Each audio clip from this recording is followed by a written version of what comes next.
This right here is Candace Owens, okay? Now, Candace Owens, documentary came out, uh, and she doesn't cease to surprise me. Like just when I thought she was like this level idiocy, like right here, she's a solid here, okay?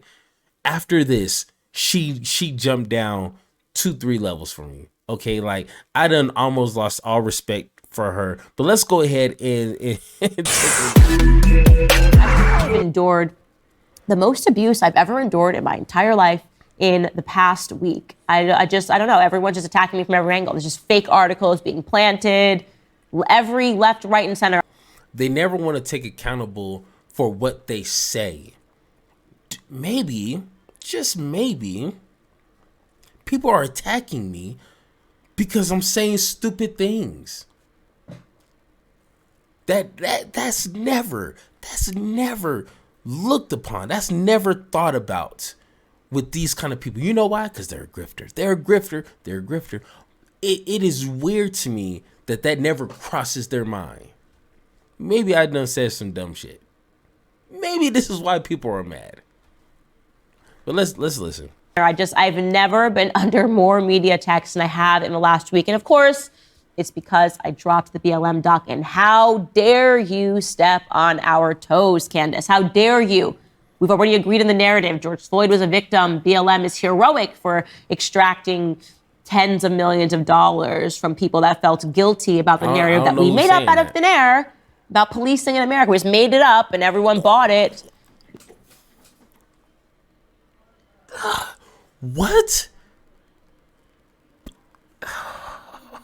Oh my God. Okay. I'm trying not to pause this I want to hear fully what she has to say, but the craziness that she is saying, policing in America is made up.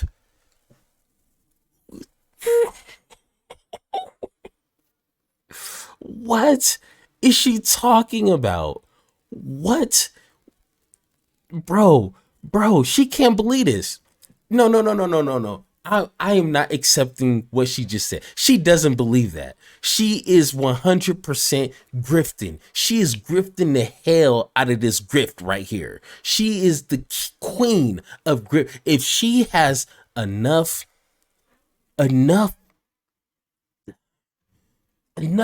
huevos, enough balls to say that policing in America is just made up.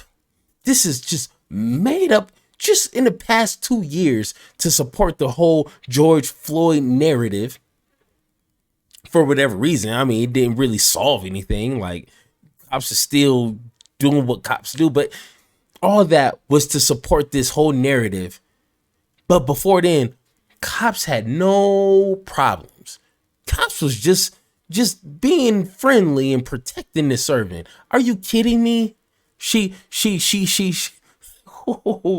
believe that. She does not believe that. I can't see how she said that without batting an eyelash.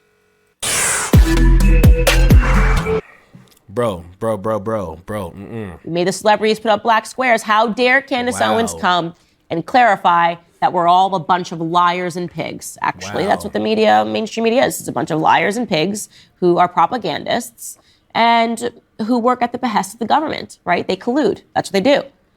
And so I have been under attack. And rather than draw attention to some of the more sinister attacks, I actually wanted to draw attention to something that was a little more lighthearted. I like Jason Whitlock. He is another conservative commentator. We invited him to the premiere and he watched it. And somebody sent me this clip of him talking about what he both liked and didn't like about my documentary. So take a listen. There were some moments that I thought were great. And Shamika, I'll bring you back in on this one. When she went to Patrice Cullors' house, but they had already kind of shown this on social media, but it was the way they unpacked it in the documentary. I found it humorous, I found it compelling, I found it powerful, but it was undercut by one thing. And again, because she's basically making fun of Patrice Cullors' $1 million home or $2 million home. There's no black life. I can't see any black life anywhere, and blah, blah, blah. It was hilarious. But I'm just telling you, I'm watching it, and other people are watching it, and they're going to be like, well, hold on. Candace is there with 2 white dudes. She ain't brought no, other than herself, she ain't brought no black life to this neighborhood or to this movie.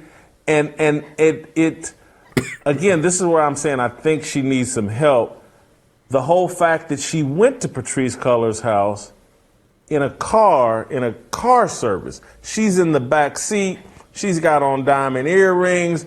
She's dressed like she's going to go play bridge in that neighborhood with a bunch of white conservative women. Again, I'm not denigrating anybody, but I'm just saying in terms of if you want to really convey the message and hit it home, there's just small little subtle tweaks that you make that make your point more powerful and compelling, which leads me to my next question. Was she the right messenger for this message? Okay, again, Jason, I'm gonna. Okay. Before we let her speak, I get it. I get it. She was talking about, Patrice Cullors living in a place where it seems like there's no black people around. I get it. And she has a whole, all white crew, I'm assuming. And it's like, you look like you fit right in. Like you live across the street from her. That's probably why you knew where she lived. You live across the street from her. And you was actually about to play some bridge. I don't even know what that game is. But you was literally probably about to play some bridge. And you probably really good at it. That's all that he's saying. Now, I don't know what kind of person you would need to lead this kind of charge. But I mean, get somebody who's willing to say anything to make this happen. That's probably her. That's probably Candace Owens at his best. I'm going to send you some love here, but I do have to comment back on this. Essentially, your point is that I'm not ghetto enough to engage in this documentary. No, she did not just say that. Hold on. And Jason, I'm going to send you some love here, but I do have to comment back on this. Essentially, your point is that I'm not ghetto enough to engage in this documentary. This is a critique I get all the time. Like, Candace speaks proper English, and so people are not going to be able to connect with her. What did you want me to? This is how I dress. This is actually how I don't have a stylist. This is legitimately how I dress. So you want me to pretend to be someone I'm not? What? Throw on some fresh Air Force Ones, some old school FUBU, put big hoops that have my name in the middle, and say yo yo yo at the gate? It's not. Oh no! No! Wow! Okay. I need the full screen. Wow, she just did that. Wow. Whoa. I wasn't expecting that. Somebody done made her mad. She said, if I'm not ghetto enough. Whoa, shit. Oh, she said, I am not ghetto enough. I ain't got no FUBU. I don't got no fresh air. Is that ghetto? Is FUBU ghetto? Is Fresh Air Forces ghetto? Is the big hoops with the name in it? Is that ghetto really? Wow. That is crazy to me. And she said that's usually what people say about her. It's like, who is saying that? Who is complaining that you speak the proper? Who is complaining about that? Who is complaining that you don't have FUBU? First off, ain't nobody wearing FUBU. Okay, fresh Air Forces could cost like $300-400. So that's not like ghetto. What is her point? Who is saying that you're not ghetto enough? Because I'm a nerd. I love comics. I watch politics, obviously. I don't watch football. I don't watch basketball. I wear a lot of basic clothing. You know what I'm saying? I don't own $500 shoes. I don't have the best vocabulary, but I'm better than some. Trust me, better than some. I listen to Christian rap. I listen to 80s and 70s R&B, and people know that. I'm not ashamed to play my music out loud. I'm not ashamed to talk about my interest, which is, politics, religion. And nobody has never told me I'm not black enough. No one has never said you're not ghetto enough. When I started this platform, I didn't think to myself, am I ghetto enough for black folks to understand me? No, that is not even. It is you that is the problem. It's not what you're wearing. It's not how you talk. It's not the lack of big hoops and the FUBU and the Nike. It is you. It is your personality. It is your rhetoric. It is your ignorance. It is your stupidity. It is the party that you're rocking. It is your whole existence here today. What you represent is the problem.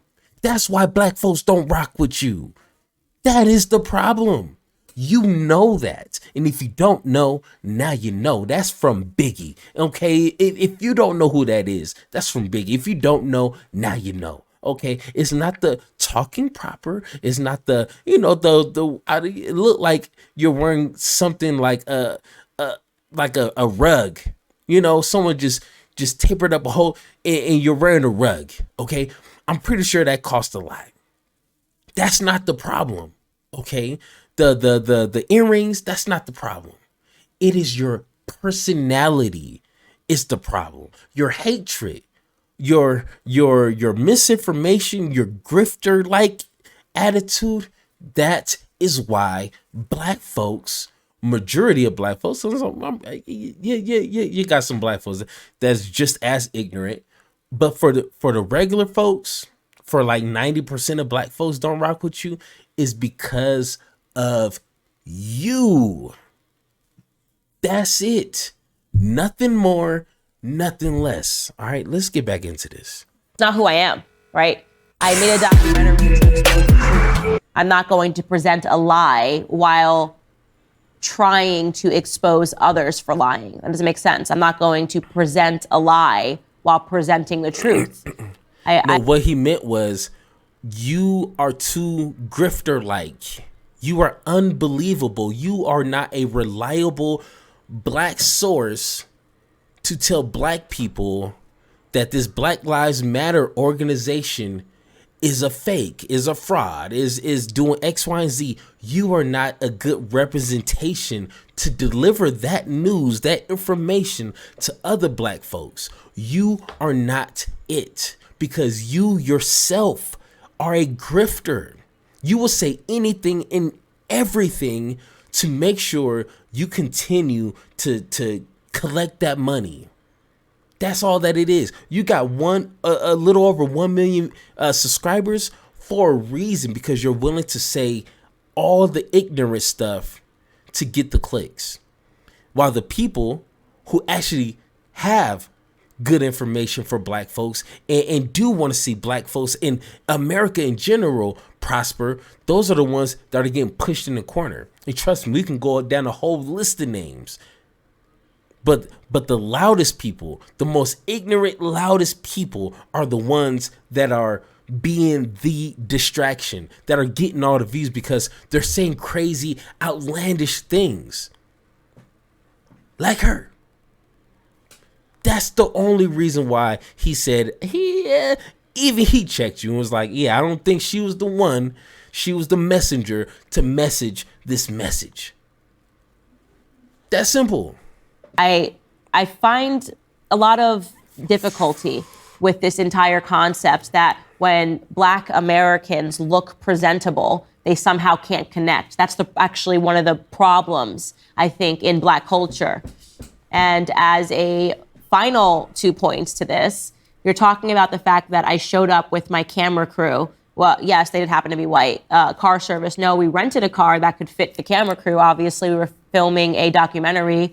But I don't live my life in the way that Patrice does. I was pointing to the irony that this is a woman that is sitting supplanted in Beverly Hills or in, Laurel Canyon in California. And she says that she's terrified of white people. There's nothing but white people that are around her. I don't say I'm terrified of white people. So what I do is I engage in a meritocracy. The people that were the best people that I needed behind the lens were behind the lens. People that I felt were the best security members were the people that were the security members that were on site. And they're all white.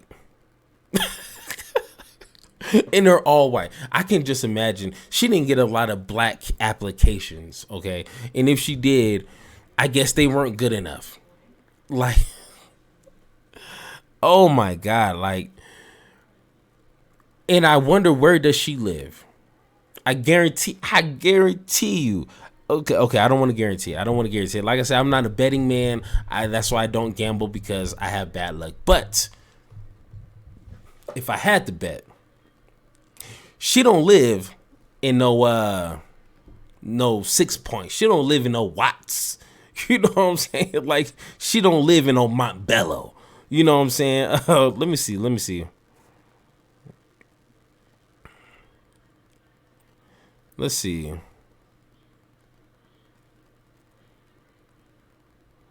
We're gonna find out. We're going to find out.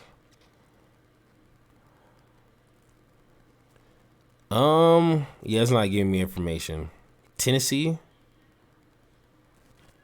Yeah, I am so sure she does not live where there's a bunch of niggas around. I almost can bet my last dollar she don't live. So that's the hypocrisy. You're trying to put somebody on blast for living in a all white neighborhood. I'm pretty sure Candace Owens didn't knock on every single door in a 2-3 mile radius to see who lives there. I'm pretty sure she didn't, but she's just guessing. But I'm just guessing she lives right next door to her, probably around the street and down the corner in that same neighborhood. Like, that's the hypocrisy. Site. I hire people based on their merit, not based on their skin color. I don't want us to engage in the same kind of racism that has become commonplace on the left. Lastly, I don't know why people keep falling for this, but these, my friend, are the diamond earrings that you're talking about. Jason, they're fake. Do you want these? Send me a note. I will literally send them to you. I remember Hawk. Yeah, it's all about the representation. It doesn't matter if they're fake or not. It just looks like you're trying to, prop yourself as someone who's wealthy. You know what I'm saying? Like, if you're going to like a homeless shelter to feed the homeless and the people who need to eat and you're not going to wear $1,000 suit. Well, you shouldn't, because then you're gonna look like an idiot. That's the point that he's trying to make. You're trying to call somebody out for having $1 million, $2 million home and being all fancy while you're literally being fancy yourself. Do you not understand what the hypocrisy is? That's the hypocrisy. You're trying to call her out for living a rich life and being all fancy and bougie, and you're literally doing the same thing. You're literally dressing all bougie. You're literally showing up in a fancy car, and then you go back to your fancy, expensive house. That is the hypocrisy. But understand, grifters don't care about hypocrisy. She's not going to reflect on what she might have done wrong or what she could have done to prevent it. She's not going to do that, because guess what? All she cares about is her pockets. That's all she cares about. So does she even care?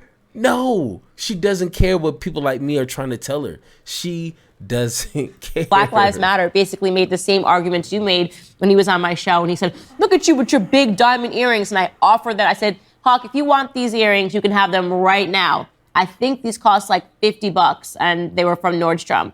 So if you want them, Jason, you can have them. All right, guys, next. Oh my God. It's crazy. It is crazy. Like,